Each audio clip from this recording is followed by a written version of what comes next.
તો કેમ છો મારા રેવન્યુ તલાટીને હોદ્દાઓ અને પોલીસ કોન્સ્ટેબલના હોદ્દાઓ? તો સ્વાગત છે અમારા એક નવા વિડીયોમાં. તો બધાની ગુડ મોર્નિંગ, જય માતાજી. તો અત્યારે મિત્રો આપણે 100 દિવસ રણનીતિનો દિવસ છે, આજે 51મો.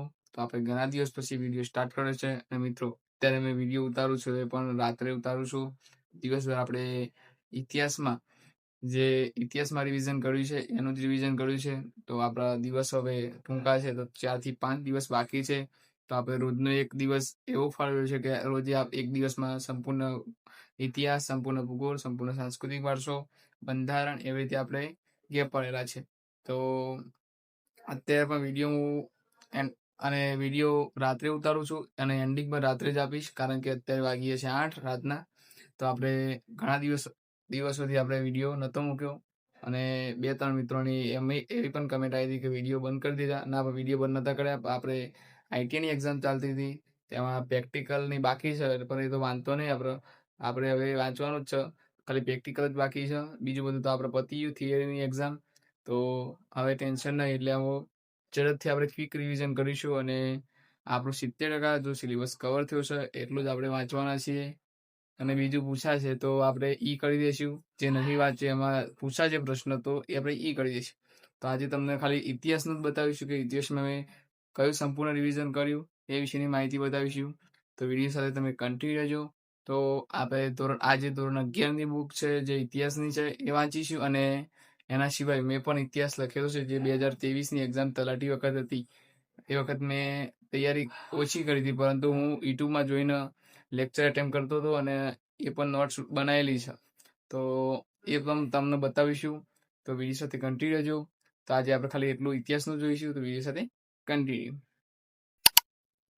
તો મારા યોદ્ધાઓ, તો આપણે તલાટીને હવે દિવસ ગણીએ તો 4 થી 5 દિવસ રહ્યા છે. તો આજે આપણે રેવન્યુ તલાટીમાં આજે આપણે રણનીતિ 100 દિવસની રણનીતિ છે, એનો દિવસ છે આપણે આજે 51મો. તો આજે આપણે ખાલી ઓનલી ફોર એકલું ઇતિહાસનું જ રિવિઝન કરીશું. ઇતિહાસ સંપૂર્ણ પૂરો કરી દઈશું. તો આપણે જે લખ્યું પણ છે અને આપણે ધોરણ 11ની બુક પણ છે ઇતિહાસની, તો જોઈ શકો. તો ઝડપથી તમને બતાવી દઈશ. એમાં છે પ્રાચીન ભારતનો ઇતિહાસ જાણવાના સ્ત્રોતો, હડપ્પી સભ્યતા, વૈદિક ધર્મ, સંસ્કૃતિ 1, સંસ્કૃતિ 2, જૈન ધર્મ, બૌદ્ધ ધર્મ, મહાજનપદ, મૌર્ય યુગ, ઈસવીસન પૂર્વે 300 દરમિયાન જે ભારત થયું હતું. પછી ગુપ્તકાળનું ભારત છે, ગુપ્ત યુગ, હર્ષકાલીન સમાજ સંસ્કૃતિ, પછી મધ્યકાલીન ભારતના રાજપૂત રાજ્યો, દિલ્હી સલ્તનત ને મુગલ સલ્તનત. તો તમને ફટોફટ આટલું બધું તો નહીં બતાવી શકું, પણ થોડું ઉપર સહેલું તમને બતાવી દઈશ. તો પ્રાચીન ભારતના ઇતિહાસના જાણવાના સ્ત્રોતો છે, જોઈ શકો તો એ બધા. આમાંથી એક બે પ્રશ્નો તો આમાંથી બનશે. તો જોઈ શકો ધોળાવીરા છે, લોથલ છે, હડપ્પા સભ્યતા છે, પછી મોહેન્જો-દડો છે, જોઈ શકો મિત્રો. એટલે પછી એ ચેપ્ટર છે. એના પછી વૈદિક સંસ્કૃતિ છે, એમાં ઋગ્વેદિક કાલિક, ઋગ્વેદિક કાલિક છે. પછી આરણ્યકની, પછી આ સાંખ્ય દર્શન, યોગ દર્શન, એની શરૂઆત થઈ. એના પછી જૈન ધર્મ અને બૌદ્ધ ધર્મમાં આ મહત્વનો પાઠ છે, તો તમને બતાવી દઉં. આટલો પાઠ બતાવી દઉં. આપણો વિડીયો ટૂંકો અને ટચ રહેવાનો છે. એના પછી આપણે ઇતિહાસમાં આપણને લખ્યું છે, એ આપણે જે યુટ્યુબમાં લેક્ચર એટેમ્પ કર્યા હતા એના વિશે લખેલું છે. તમને ઇતિહાસમાં તો બતાવી થોડા ઘણા 3 ચેપ્ટર, 3 થી 4 ચેપ્ટર. હવે વધારે સમયમાં એ બતાવી શકાય એમ નથી. તો પછી એમાંથી શાલ લીધેલો જ છે આપણે, એમાંથી આ બધું આવી જ જાય છે. તો જોઈ શકો સાહિત્ય સ્ત્રોત છે, તાડપત્રો, ભોજપત્રો છે.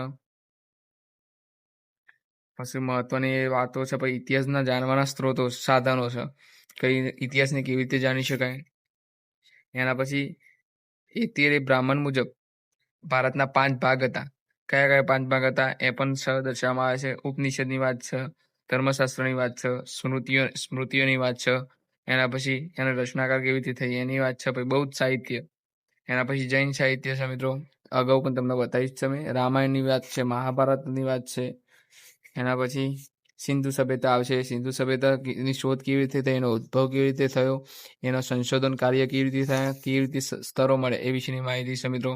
ડીવાયસોમાં ઘણી બધી 2025માં એલઆરડીની એક્ઝામમાં પણ આ પ્રશ્ન પૂછાઈ ગયો છે. તો પછી નગર આયોજન કેવું હતું એનું એ પણ છે. એનું ધાર્મિક જીવન, સામાજિક જીવન, સાંસ્કૃતિક જીવન, એની બધી માહિતી જોઈ શકો મિત્રો.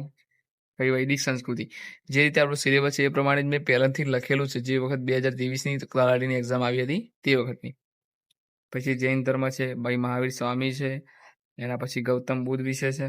એમાં મહાવીર સ્વામી વિશેમાં તમને સૂત્ર છે એક, આ સૂત્ર યાદ રાખશો એટલે તમને મોસ્ટ ઓફ થોડું ઘણું તમને યાદ રાખવામાં સરળતા રહેશે. જોઈ શકો મિત્રો. તો ચલો આપણે થોડું વાંચવાનું બાકી છે એટલે ઝડપથી વાંચી લઈશું. અને વિડીયો આજે ટૂંકો હશે, બસ આજે ખાલી ઓનલી ફોર ઇતિહાસનું રિવિઝન છે. આ પણ સૂત્ર છે, તમને અગાઉ પછી કહીશ. તો ચલો વિડીયો સાથે કન્ટિન્યુ. તો મારા યોદ્ધાઓ તમને ઇતિહાસ વિશેની માહિતી તમને બતાવી કે મેં ઇતિહાસમાં દિવસભર સંપૂર્ણ રિવિઝન કર્યું એ પણ તમને બતાવ્યું. તો હવે રેગ્યુલર આપણા વિડીયો આવશે. ખાલી રવિવારનો એક્ઝામ જે તલાટીની એક્ઝામ છે એ દિવસે આપણો વિડીયો નહીં આવે. તો તમે હવે આપણે તૈયાર રહેજો અને ચેનલને સબસ્ક્રાઈબ કરીને આવ્યો હોય તો સબસ્ક્રાઈબ કરી દેજો.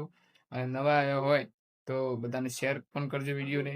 અને વિડીયો તમને કેવો લાગ્યો એ પણ કમેન્ટ તમારો પ્રતિભાવ મને આપતા રહેજો. તો તમારે કેટલી તૈયારી થઈ એ પણ કમેન્ટ કરજો. અને શેનું રિવિઝન કરી દીધું અને સંપૂર્ણ રિવિઝન તમારે થઈ ગયું એ પણ તમે કમેન્ટ કરજો. તો મળીએ આપણે નવા વિડીયોમાં. અને આપણે સંપૂર્ણ 100 દિવસ રણનીતિનો દિવસ છે. 100 દિવસ રણનીતિમાં જે આપણે આજે 51મો દિવસ હતો એ સંપૂર્ણ પૂર્ણ થાય છે. તો બધાને જય માતાજી, જય દ્વારકાધીશ.